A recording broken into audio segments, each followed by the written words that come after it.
Bienvenidos, bienvenidas a Archivo de María. Bueno, si escucháis un ruido es que estoy con el ventilador puesto porque es que hace un calor aquí en Valencia, es que es horroroso. O sea, es que no puedo tener las ventanas abiertas porque se escucha mucho ruido de la calle y tengo que ponerme el ventilador porque si no, aquí mismo me caigo redonda. Así que, bueno, vamos al lío y os quiero hacer una pregunta. ¿Habéis oído hablar del caso más brutal y escalofriante de Japón? Esta es la historia de Junko Furuta. Es tan impactante que cuesta creer que algo así haya podido pasar. No es solo una historia de violencia, sino un recordatorio de hasta dónde puede llegar la maldad humana y lo injusto que puede ser el sistema, como ya hemos visto en otros muchos casos. En este vídeo os voy a contar todo lo que ocurrió durante esos terribles días y por qué este caso sigue generando debate y controversia incluso décadas después. Preparaos porque lo que vais a escuchar es terrorífico. Aviso también que es un caso muy fuerte. Si sois personas muy sensibles, pues vais a pasarlo mal porque la verdad es que es una brutalidad de caso. O sea, no os podéis imaginar la barbaridad que le pasó a esta chica. Empezamos.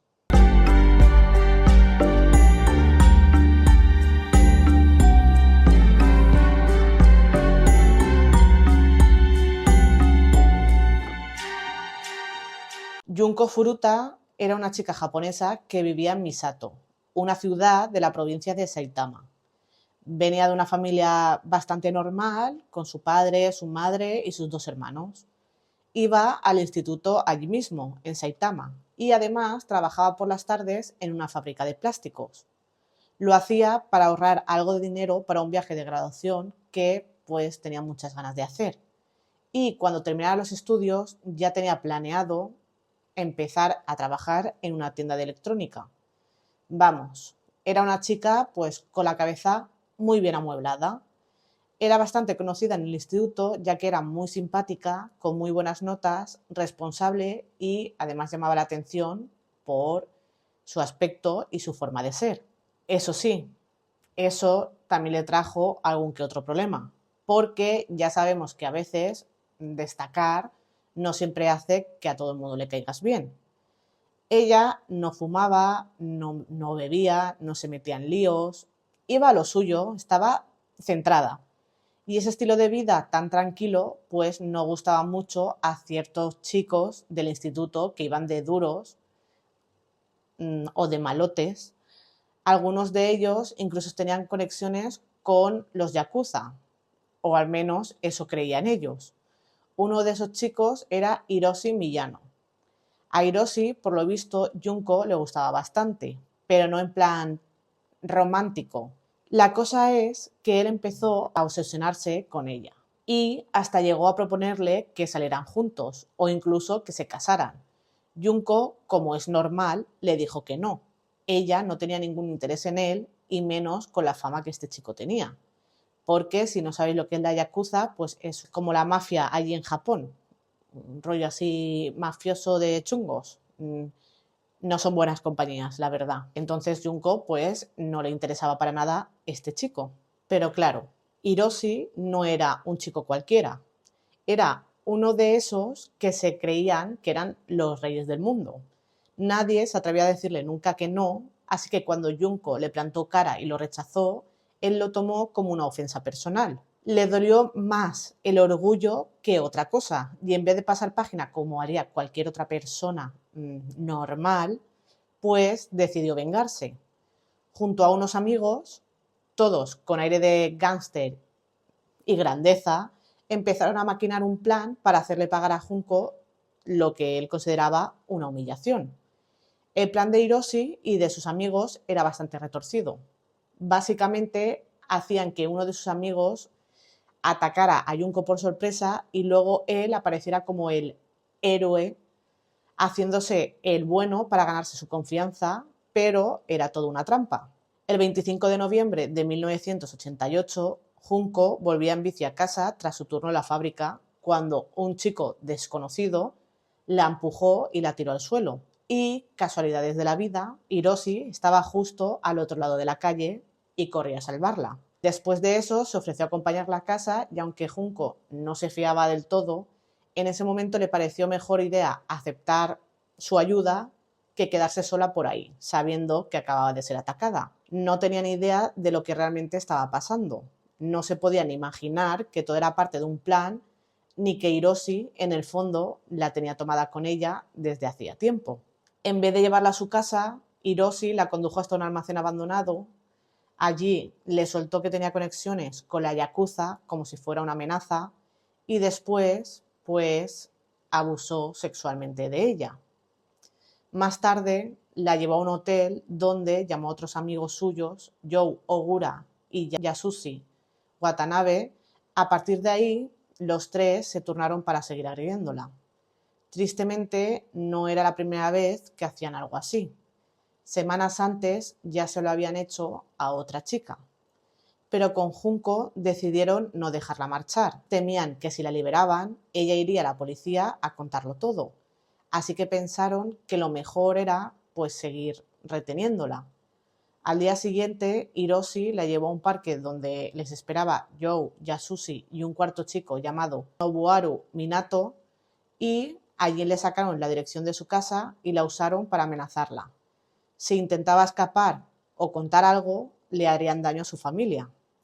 Esa amenaza fue suficiente para que Junko supiera que estaba en una situación muy difícil.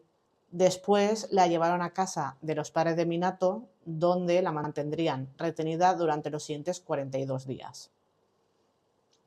Sí, más de un mes encerrada, sin poder pedir ayuda, aguantando todo tipo de abusos y maltratos por parte de los cuatro.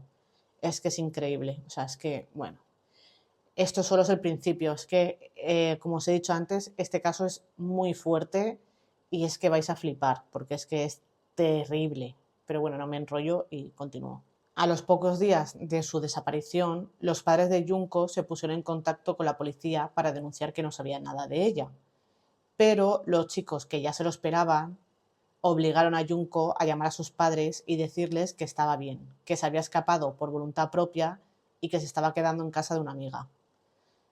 Era todo mentira, por supuesto, pero sus padres, al escuchar su voz y pensar que estaba bien, no pudieron hacer mucho más en ese momento. Para disimular, los chicos obligaron a Junko a hacerse pasar por la novia de uno de ellos mientras estaba en casa de la familia Minato. Pero esa farsa no duró mucho. Los padres pronto se dieron cuenta de que aquello no cuadraba. Vamos, que es que no era normal. Aún así, no hicieron nada. En cuanto se sintieron seguros de que no habría consecuencias, dejaron de fingir. Desde ese momento, Junko pasó a ser una prisionera de forma abierta. La trataban como si fuera un simple objeto, la agredían física y sexualmente varias veces al día y pues se turnaban entre ellos para hacerle pues cosas horribles. Vamos, la situación era horrorosa. Y lo peor de todo es que no se escondían, o sea, todo lo contrario, presumían de lo que estaban haciendo. Invitaron a otros amigos a la casa y algunos también participaron en los abusos. En los primeros días se calcula que al menos 30 personas la agredieron y más de 100 sabían lo que estaba pasando. Nadie dijo nada, o sea, ni tampoco hicieron nada. Incluso llegaron a invitar a chicas jóvenes para que vieran a Junko en ese estado, como si fuera un espectáculo. Una de ellas se acercó a ella y en lugar de ayudarla, pues le dibujó con una aguja pues cosas en la cara. Junko ya no era tratada como una persona. A la semana de haber sido secuestrada, Junko ya había perdido toda dignidad y humanidad a ojos de sus captores. La tenían siempre desnuda, la humillaban, la golpeaban y hasta la encerraban en el congelador durante horas, cuando pues se cansaban de ella, solo para sacarla de nuevo cuando querían volver a agredirla. Y todo esto ocurría dentro de una casa familiar. La familia de Nobuharu Minato, su hermano y sus padres vivían allí. El hermano llegó a decir que Junko probablemente no iba a sobrevivir, pero no hizo nada. Los padres tampoco. ¿Por qué? pues se supone que tenían miedo a la violencia de su propio hijo, miedo a las posibles represalias por parte de los contactos con la yakuza y lo más increíble de todo es el miedo al que dirán. Preferían proteger su reputación antes que salvar a una chica inocente. Después de unos 10 días de auténtico infierno, el cuerpo de Junko ya no podía más. Las palizas eran constantes, había sido brutalmente atacada y eso hizo que no pudiera respirar con facilidad. Su estómago ya no aguantaba nada, si intentaba comer o beber lo devolvía, estaba totalmente deshidratada. Lo peor es que cada vez que vomitaba, los chicos pues se enfadaban mucho, como si fuera culpa suya. Entonces la seguían golpeando todavía más y esto era pues un círculo vicioso del que no se podía salir. Cuando llegaba la noche y las temperaturas bajaban a niveles brutales de frío, la obligaban a dormir en el balcón a la intemperie como si fuera una cosa en una persona.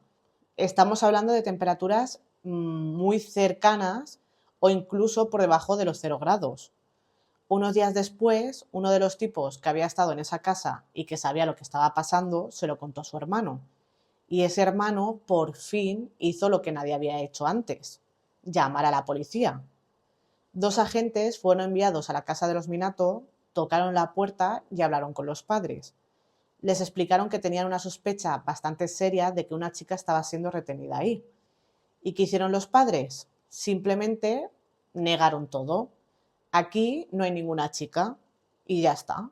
La policía se lo creyó, les dio las gracias por su tiempo y se fue de allí sin ni siquiera entrar a comprobarlo. Es que es muy fuerte esto. Así, la única oportunidad que tenía Junko de escapar de allí se perdió. Y todo porque la policía no hizo su trabajo como tenía que hacerlo. Para entonces ya habían pasado más de 20 días desde que empezó su calvario. Junko no podía ni andar, sus piernas estaban destrozadas, le habían echado por encima un líquido inflamable y le habían prendido fuego. Las quemaduras eran tan graves que combinadas con los golpes, pues la dejaron ya sin fuerza. Tampoco podía usar las manos porque le habían golpeado los dedos con mancuernas, con tanta violencia que tenía los huesos rotos y las uñas completamente dañadas. Estaba, vamos, incapacitada física y emocionalmente. O sea, no podía hacer nada Junko por salir. O sea, es que absolutamente terrorífico, de verdad os lo digo. Pero una noche algo pasó. Los chicos estaban más alterados de lo habitual. Habían estado bebiendo bastante y se relajaron más de lo normal. Junko, aprovechando un pequeño descuido, se arrastró como pudo por las escaleras hasta llegar a la planta baja. Allí vio el teléfono y consiguió descolgarlo. Marcó a la policía, el teléfono sonó y un agente contestó. Estaba a punto de hablar, a punto de decir dónde estaba, pero no le dio tiempo. Hiroshi bajó corriendo, le quitó el teléfono de las manos y respondió el mismo. Dijo que se había equivocado al llamar. Junko ya sabía lo que venía después. Sabía que le esperaba un castigo brutalísimo. Y no se equivocaba. Después del intento de llamada a la policía, los chicos pues reaccionaron con muchísima violencia. Como castigo, la ataron y empezaron a jugar con el fuego alrededor de su cuerpo, acercando una vela encendida para asustarla. Pero eso no fue todo. La rociaron con líquido inflamable, sobre todo en las piernas, y volvieron a prenderle fuego. El dolor que sufrió fue tan extremo que empezó a convulsionar, pero en vez de ayudarla o parar, los chicos dijeron delante de todos que ella estaba fingiendo y volvieron a prenderle fuego. Solo que esta vez apagaron las llamas un poco más rápido.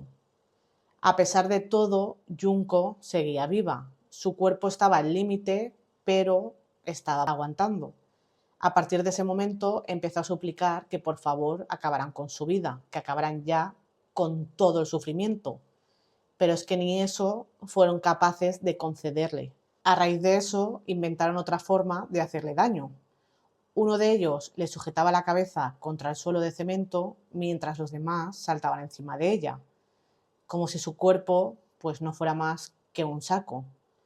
El nivel de dolor que tuvo que soportar es que es inimaginable, vamos. Tras unos 30 días de este infierno, Junko ya no podía ir al baño bien. Las quemaduras en sus zonas íntimas eran tan graves que incluso hacer pis pues les resultaba insoportable. Además, sus captores usaron objetos para seguir haciéndole daño, como petardos que le metieron por varios lugares del cuerpo. No se limitaron a una simple zona, también le causaron daños en la boca, el oído y en el ano. A raíz de esto, sufrió daños internos muy graves. Quedó casi completamente sorda por las lesiones en sus oídos y sus extremidades estaban tan dañadas que ya no podía ni levantarse. A lo sumo, podría arrastrarse por el suelo, pero tardaba más de 1 hora en llegar al baño. Más adelante, un informe forense reveló que su cuerpo estaba tan dañado que el tamaño de su cerebro se había reducido por el trauma externo que estaba sufriendo. Durante 44 días seguidos, Junko Furuta fue sometida a una tortura y un sufrimiento que cuesta hasta imaginar. Cada día fue un suplicio. Sufrió abusos constantes, tanto físicos como sexuales, y nunca tuvo un momento de descanso. Todo esto mientras estaba totalmente sola, sin que nadie la ayudara, con unos agresores que ni siquiera intentaban ocultar lo que estaban haciendo. Con el paso de los días, la situación de Junko fue empeorando de una forma casi imposible de creer. Se estima que más de 100 hombres participaron en los abusos. En algunos días llegó a ser atacada por hasta 12 personas diferentes y pues era una humillación constante y sin descanso. La obligaban a estar desnuda la mayor parte del tiempo y muchos de estos agresores no solo abusaban de ella, sino que además la vejaban. Le orinaban encima, le obligaban a hacerse cosas a ella misma mientras ellos miraban, como si fuera un mono de feria. Las palizas eran diarias, usaban palos de golf, barras de hierro, palos de bambú, lo que tuvieran a mano. Le tiraban mancuernas encima, le pisaban la cabeza, o sea, es que incluso llegaron a lanzarle pesas al abdomen con tanta fuerza que acabó perdiendo el control de su cuerpo.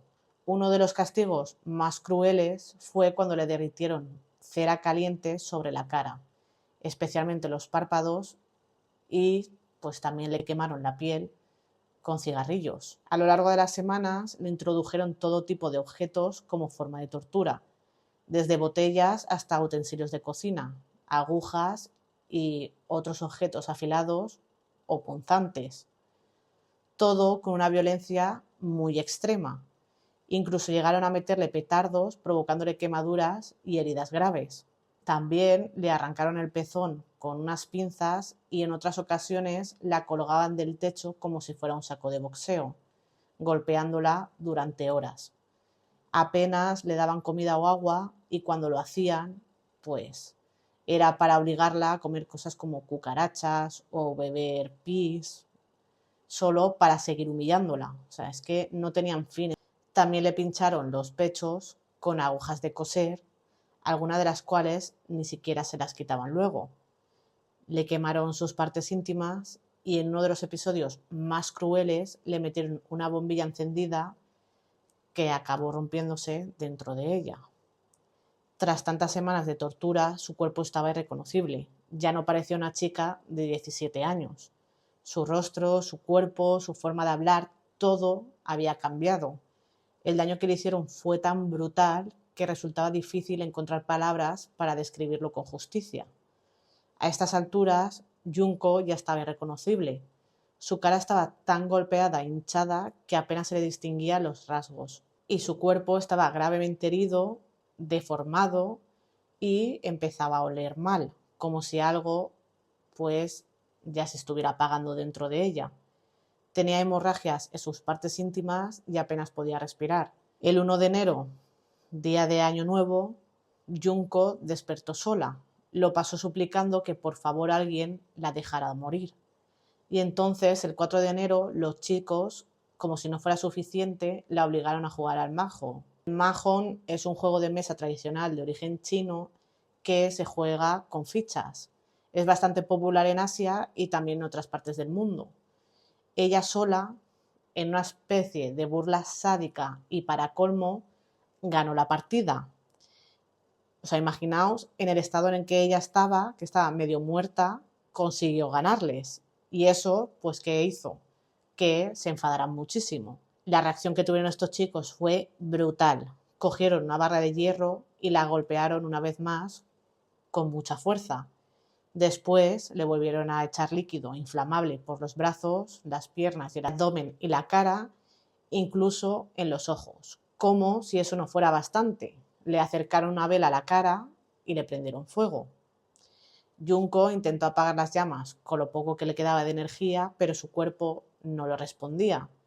La tortura, pues, duró más de 2 horas. Después de todo lo que había aguantado durante 44 días, finalmente su cuerpo dijo hasta aquí. Junko entró en shock y murió al día siguiente en completo silencio, abandonada y sola. El hermano de uno de los chicos fue quien avisó al día siguiente de que Junko ya no se movía. Cuando llegaron y confirmaron que había fallecido, entraron en pánico.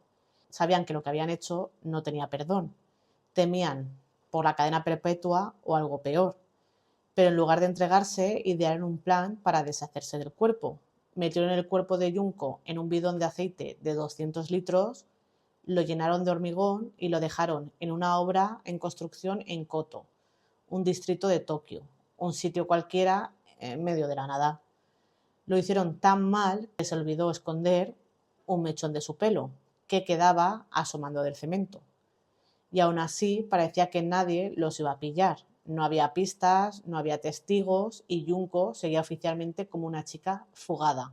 Pero entonces pasó algo inesperado, y aquí es donde Hiroshi demuestra que además de cruel, era bastante tonto. 2 semanas después de la muerte de Junko, la policía estaba investigando otro caso. Una joven de 19 años que había sido agredida en grupo y esta vez no tenía que ver con Junko. Esa era otra chica, otro caso, otra cosa aparte. Pero mientras interrogaban a Hiroshi Miyano, el muy genio se confundió. Como el caso era parecido al de Junko, pensó que los agentes ya sabían lo suyo y soltó toda la verdad, pensando que alguno de sus amigos, pues, se había ido de la boca. Cuando se dio cuenta del error, ya era tarde. Intentó recular, pero ya lo había dicho. Y como ya no tenía escapatoria, pues les dijo a los policías dónde había escondido el cuerpo de Junko. Mientras tanto, Yobo Ogura ya había sido detenido por otro caso de agresión sexual y sin relación directa. Y en cuanto salió a la luz lo de Junko, también cayó por ese caso. En los días siguientes, los demás implicados fueron arrestados uno por uno. Más tarde, la policía localizó el bidón de aceite en el que se encontraba Junko. Rompieron el hormigón y lo que encontraron dentro fue una escena, pues, horrible. Algo que muchos agentes ni siquiera pudieron mirar. Era el cuerpo de Junko completamente deteriorado en un estado espantoso. La familia de Junko fue informada y cuando su madre escuchó los detalles se desmayó al instante. Estuvo ingresada durante mucho tiempo en un hospital psiquiátrico porque el dolor que sufría era inhumano. Se hizo una autopsia al cuerpo que confirmó todo el horror. Encontraron objetos extraños introducidos en su cuerpo. También se descubrió que estaba embarazada, aunque su útero había sido tan dañado que era difícil de saber en qué etapa estaba. Su rostro estaba tan desfigurado que tuvieron que identificarla por las huellas dactilares y, como los agresores eran menores de edad, la justicia japonesa decidió ocultar sus nombres. Pero una revista, Sukan Bunsun, no estuvo de acuerdo. Los periodistas consiguieron sus identidades y publicaron sus nombres con la siguiente declaración: estos no son humanos y si no son humanos no merecen derechos humanos. Los 4 eran Hiroshi Miyano, de 18 años, Yobo Ogura, también de 18, Nobuharu Minoto, de 16 años, y Yasushi Watanabe, de 17. Los 4 fueron arrestados y llevados a juicio. Durante el proceso judicial, mucha gente del público se desmayó por escuchar lo que Junco había tenido que soportar. Aún así, ninguno mostró remordimientos, ni siquiera una lágrima, ni un lo siento, nada. Y lo más indignante fue que a pesar de todo lo que hicieron, las sentencias que recibieron fueron ridículamente suaves. Al principio los juzgaron como menores, pero ante la presión social decidieron tratarlos como adultos. ¿Y qué pasó? Pues, aún como adultos, las condenas fueron muy cortas, tan cortas que algunos ya están fuera y están viviendo su vida tranquilamente. Y lo peor de todo es que no fueron acusados oficialmente de asesinato, ¿vale? O sea, es que es muy fuerte. Técnicamente, el crimen no se juzgó como un homicidio premeditado. Es que, o sea, yo alucino con la justicia, os lo juro, que es que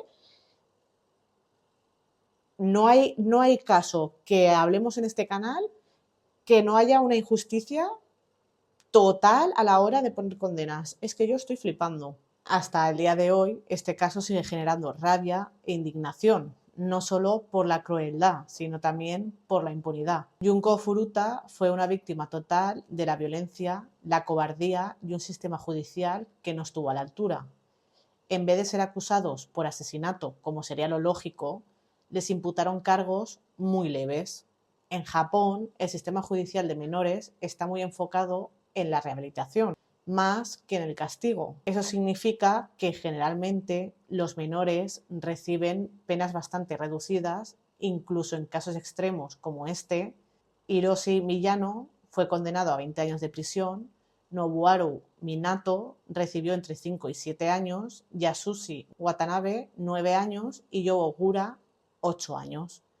Y lo más indignante es que esas condenas ya eran el resultado de una operación. Es decir, al principio incluso eran más bajas.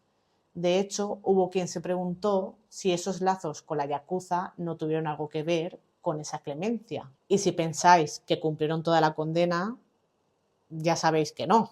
De hecho, 3 de ellos no estuvieron ni 8 años en la cárcel. Hiroshi, el líder, fue condenado inicialmente a 17 años, pero cometió el error de apelar. Y como una especie de castigo irónico, el juez le dijo, sí, pues toma, 20 años. Y aún así salió antes. Los otros 2 también apelaron y le subieron la condena, así que el cuarto, viendo el panorama, pues prefirió no arriesgarse. Pero como os digo, todos están libres, todos. Y seguro que os estáis preguntando, ¿siguieron cometiendo estos delitos o parecidos después de salir de prisión? Pues os voy contando qué fue de ellos después de salir de la cárcel. Nobuharu Minato, el que tenía solo 16 años cuando cometió todo esto, cambió su nombre a Shinji, por razones pues bastante obvias. En 2006 se casó con una mujer rumana y tuvieron una hija, pero no tardaron en divorciarse. La madre se quedó con la custodia y Minato pues volvió a lo suyo. Fue arrestado por intento de asesinato, ya que al parecer se cruzó con un empresario que le sostuvo la mirada, el hombre le dijo ¿qué miras? Y Minato pues le soltó un puñetazo. La cosa se fue de madre, el empresario salió del coche, pelearon y Minato sacó una porra y le golpeó brutalmente. Cuando la víctima intentó volver a su coche, Minato sacó un cuchillo y le cortó el cuello. Llamaron a la policía, que llegó rápidamente. Minato intentó escapar, pero lo cogieron. Él lo negó todo, dijo que solo quería darle una paliza, que no quería matarlo. Yo Ogura fue liberado en 1999 y, como los demás, también cambió su nombre a Joe Kamisaku. Pero lo peor es que presumía de lo que había hecho como si fuera algo de lo que estar orgulloso. Su padre, avergonzado, prometió darle todos sus ahorros a la familia de Junko como disculpa. Pero adivinad quién acaba usando todo ese dinero para vivir una buena vida. Exacto, su propio hijo. Y por si fuera poco, la madre de Joe destrozó la tumba de Junko diciendo que ella había arruinado la vida de su hijo. Es decir, la víctima era la culpable. Increíble, pero pasó. Joe incluso tuvo pareja. Se casó con una mujer china aunque como imaginarás, pues ese matrimonio tampoco duró. Después Joe empezó a salir con otra mujer, pero en julio de 2004 volvió a la cárcel por 7 años. ¿El motivo? Golpeó a un hombre que creía que estaba intentando ligarse a su novia, lo secuestró y le dio una paliza durante 4 horas. Con toda su cara dura, le dijo a la víctima que ya había matado antes y que lo volvería a hacer. Por eso fue condenado a 4 años de cárcel, pero en 2009 volvió a salir. Y desde entonces, pues sigue libre. Por su parte, el cabecilla, Hiroshi Miyano, retomó sus actividades pandilleras justo después de salir de la cárcel. Fue arrestado más tarde por fraude, pero no llegó a pisar la cárcel. Ahora parece que lleva una vida bastante normal. Algunos pues incluso dicen que muy buena. Es un cliente habitual de un gimnasio y tiene una vida social como cualquier otro. En cuanto a Yasushi Watanabe, es el único de los 4 que no ha vuelto a ser arrestado desde entonces. Desde el principio de la investigación, la policía logró obtener ADN del esperma y vello púbico encontrados en las pruebas que vinculaban a varios criminales con el caso de Junko, incluyendo a 2 hombres llamados Koichi Ihara y Tetsuo Nakamura, ambos también arrestados. Probablemente hay muchos más involucrados que nunca salió a la luz, pero se desconoce si enfrentarán cargos. Hasta aquí el caso de hoy. Es un caso brutal, como os había dicho al principio del vídeo, un caso terrorífico que te mueve todo el cuerpo porque es que hay tanta brutalidad en lo que hicieron estos personajes, porque es que no les voy a decir ni personas, estos personajes, que es que se te mueve todo el cuerpo y es que te quedas fatal. Ponerme en comentarios qué opináis sobre este caso, conocíais este caso, no lo conocíais, qué os parecen las condenas que recibieron. Yo, sinceramente, mi opinión es que me parece que las condenas fueron de risa, o sea, fueron un chiste para lo que hicieron. O sea, es que es muy fuerte que la justicia les diera solo esa condena. O sea, es que es tan absurdo todo, pero bueno. Y si os ha gustado este vídeo, me ayudaréis mucho con un like. Si no queréis perderos vídeos como este, suscribiros y nos vemos en el próximo vídeo. Chao.